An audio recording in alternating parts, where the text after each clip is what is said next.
Je t'ai demandé de porter ces lunettes-là.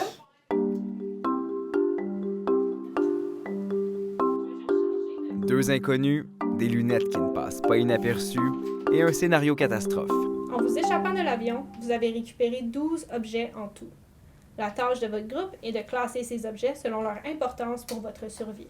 Mais cet exercice cache en fait le véritable objectif de l'étude. Donc, on voulait vraiment aller mesurer combien de temps nos participants passaient à se regarder vraiment dans les yeux, par exemple, en même temps. Je me souviens du couteau, la bâche, la toile. Les mouvements des yeux des participants sont donc enregistrés pendant leur discussion. Ici, on peut voir que notre participante regardait beaucoup derrière sa partenaire.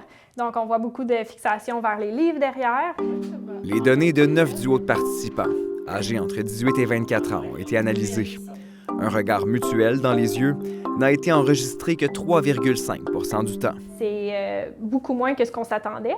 Mais en fait, c'est pas si surprenant parce qu'un regard direct peut être perçu comme un peu intense, aussi quelque chose qui incite l'intimité. Puis avec des étrangers, c'est quelque chose qui peut être un peu difficile. Normalement, je regarde un peu partout à part dans les yeux des personnes. Je pense que c'est juste un mécanisme que j'ai développé depuis que je suis jeune. Parce que j'ai grandi comme une personne vraiment comme introvertie puis gênée. En général, j'ai plus tendance à regarder les gens dans les yeux, je pense. Ce qui peut avoir des effets bénéfiques sur la communication.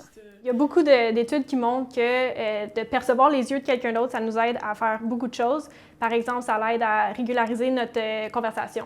Donc, par exemple, le regard peut être utilisé pour signaler à quelqu'un « OK, là, je parle », puis là, quand je retourne mon regard, ça veut dire « c'est à toi de parler ». Mais un regard soutenu n'est pas toujours mieux non plus. Dans certaines cultures, le regard maintenu, soutenu très longtemps mutuellement est perçu comme quasiment offensant. Chose certaine, être trop conscient de son regard peut rendre inconfortable. Là, je suis tellement conscient. Je sais, moi de aussi. comment je te parle. Moi aussi, c'est toujours comme ça quand j'en parle. Ici Mathieu Papillon, Radio-Canada, Montréal.